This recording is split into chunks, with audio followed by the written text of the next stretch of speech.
partly cloudy. Lows.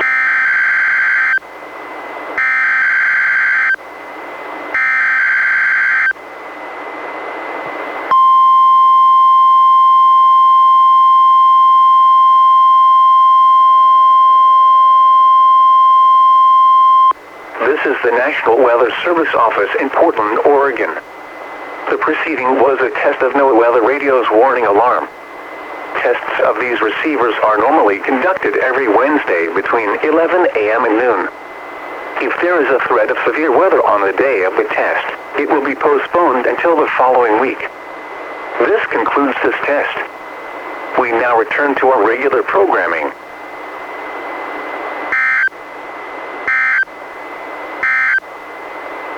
Forecast for the North Oregon coast, rest of today, mostly sunny in the morning, then partly cloudy.